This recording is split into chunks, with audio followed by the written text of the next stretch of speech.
Welcome to the second video guide for Blackguards, a strategic role-playing game featuring the Dark Eye universe and developed by Daedalic Entertainment. In our last guide, we introduced the different classes.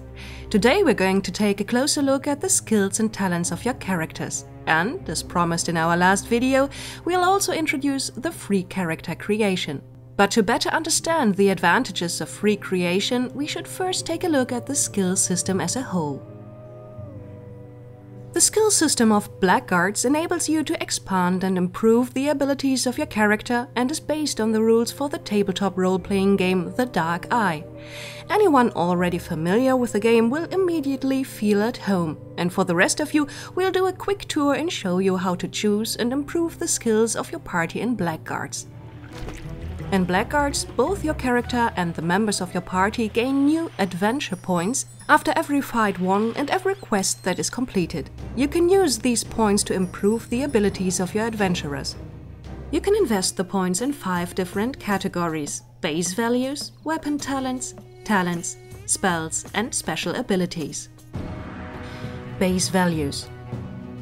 Here you can spend adventure points to increase the attributes of your hero. Attributes like strength or dexterity influence one or more base values that will be very important in combat. In addition to this, you can also raise the base values astral energy, vitality, and resistance to magic directly.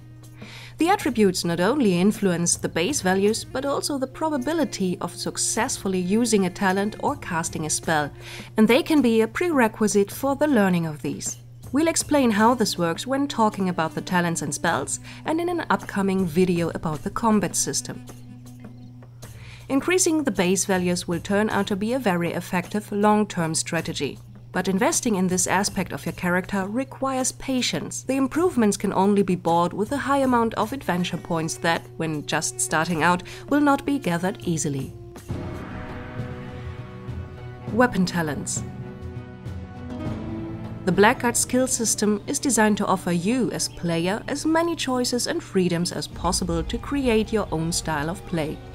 The weapon talents are a good example for these opportunities. After creation, every class has already invested a few points, like this warrior did with the talent axes and maces. But you can also spend points to teach the character new weapon talents like crossbows. It is basically possible for every class to learn every single weapon talent. The weapon talent determines the probability of successfully hitting or parrying with the weapon in question. A slider allows you to change your fighting style to be more aggressive or passive by increasing either the chances for attacking or parrying. Of course, you can also decide to keep a balanced approach. These settings can be changed at any time during the game by accessing the character sheet, so don't worry, you won't have to decide on one style right away. You can try out different settings for different combat situations. Ranged weapons do not have sliders since they cannot be used to parry. Especially at the beginning of the game, raising the weapon talents is a very efficient way to increase the chances at hitting and parrying with a low cost of adventure points. Talents. Additional to the weapon talents and base values, your character can also learn talents by investing adventure points. This is an important investment for tacticians. All these talents influence your character's efficiency in a less direct way. In combat, they have to be used in the right way and at the right time. Spending points on Warcraft, for example, can come in handy when you have to quickly change weapons.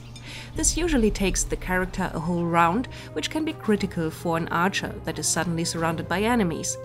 With enough points in Warcraft, this happens instantly, making you much more flexible in combat. Other talents that allow you to set traps, get information about your opponents, or haggle a merchant down to lower prices can also be learned. Mastering these talents provides you with a serious advantage. To mimic the game mechanics of the tabletop role-playing game The Dark Eye, every talent is based on a combination of 3 attributes. Body control, for instance, which allows you to stay on your feet on slippery ground or when hit with an attack that would usually down you, is based on courage, intuition, and agility. The points invested in these attributes in combination with those spent on the talent determine the chance of a character staying upright when they should fall down. A higher value in attributes and talent means a higher chance of successfully using body control to resist an attack or the danger of slipping. Talents that you haven't learned yet cannot simply be activated just like that. You always need to find a teacher first who will impart their knowledge about the talent for a fee. Whenever you meet a teacher in the game, you should keep in mind where to find them. Spells. Just like in the tabletop role-playing game, only characters skilled in magic can use spells. Only mages can invest points in this category.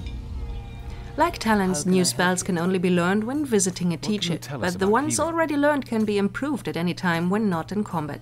Another source can be the rare spell books. You can buy these from merchants or earn them as a quest reward. Spells are divided into the categories damage, protection, strengthen, and weaken. Depending on your style of play, your mage can become a powerful damage dealer or support your party with helpful spells. Every spell has both a skill value and a level. The skill value determines the chances of successfully casting the spell and can be raised directly.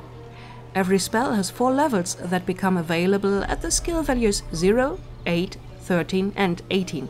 With every level, components of the spell like damage dealt, area of effect or duration of effect change.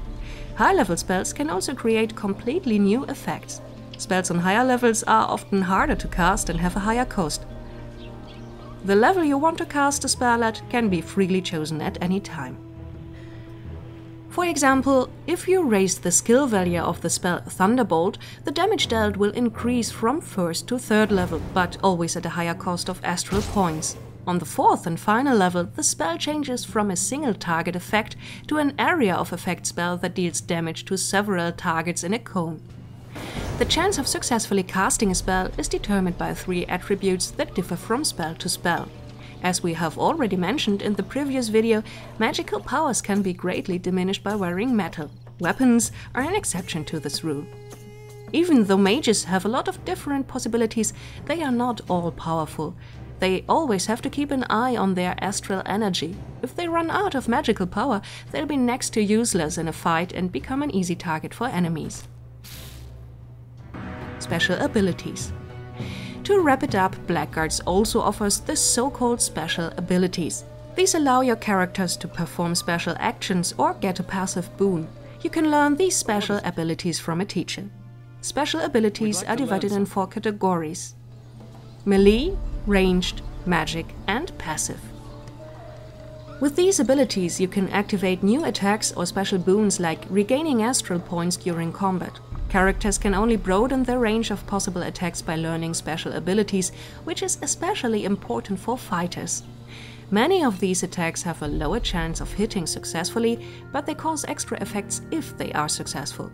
You should always calculate whether it would be more effective to use a risky attack that deals more damage or to go for a normal attack with a higher chance of success. Free character creation.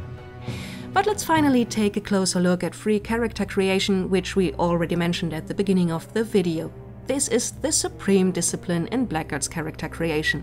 In this mode, you can freely distribute all your character's points right at the start and determine yourself which attributes, talents, and abilities will be important. You also have to choose whether your character should be a mage or not. But choose wisely. Free character creation requires in-depth knowledge of the Blackguard skill system. If you spend your points without a plan, you might have to start over again with a new, more competent hero. And now it's your turn. Show us your character and tell your own story, right here on YouTube. Or hit the forums and exchange experiences about your journeys through Aventuria on forum.daedalic.de. You can also, of course, find us on Facebook. Here you can stay up to date about recent information on Daedalic's Blackguards. Background information and anything important is also posted here, www.blackguards.de. Who didn't join the Blackguards yet but wants to catch up as fast as possible is more than welcome to register on Steam's Early Access. There's also an awesome collector's edition featuring an art book, a figurine and much more cool content.